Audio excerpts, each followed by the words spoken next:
Welcome back to Storyverse Global, where stories get real, raw, and unforgettable.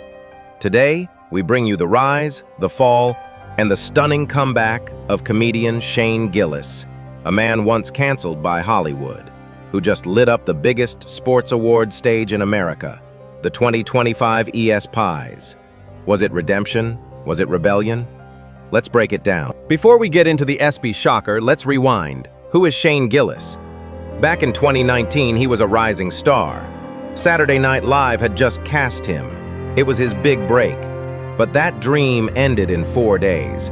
Old podcast clips resurfaced, edgy jokes, offensive language, and boom, Gillis was dropped before he ever stepped on stage.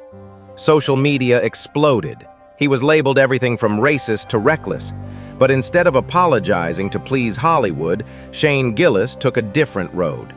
He hit the comedy clubs, he went independent, and slowly he built a loyal fan base by doing what he does best, making people laugh, uncensored and unfiltered. Fast forward to July 2025. ESPN made a wild announcement. Shane Gillis would host the ESPYs. The internet lost it. Some said it was bold, others called it stupid. The cancel culture crowd was ready to pounce. But ESPN didn't flinch. They knew exactly what they were doing. This wasn't just about comedy, it was about shaking the system. Think about it. A guy once banned from mainstream TV, now headlining one of the biggest live events in American pop culture. The stakes were sky high.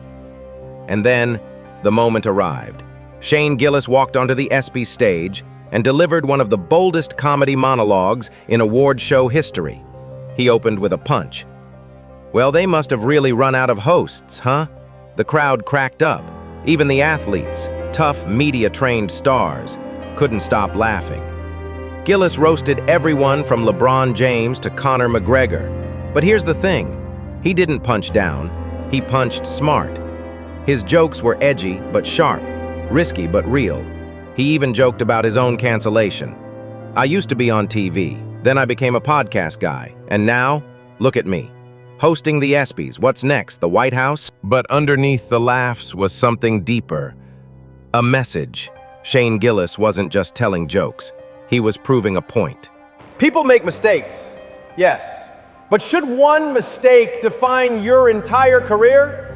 The same cancel culture that almost destroyed him now had to sit back and watch him win. Live, on ESPN, in front of millions. ESPN's gamble paid off. Gillis didn't just entertain, he flipped the script, from villain to victor, from too offensive to too funny to ignore. The internet blew up. Shane Gillis trended on X. Clips of his monologue racked up millions of views. Sports blogs, comedy pages, even political commentators were all talking about one thing. Shane Gillis is back, and better than ever. Some praised ESPN.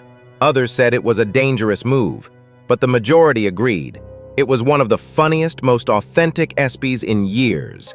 So what does this mean for comedy, for cancel culture, for second chances? Shane Gillis proved that cancellation isn't the end. It's just the beginning, if you've got the courage to fight back with your talent. Tell us in the comments, was this a comeback worth celebrating? Or did ESPN go too far? We want to hear your take. And don't forget to like, subscribe, and hit that bell icon. This is Storyverse Global. See you in the next one.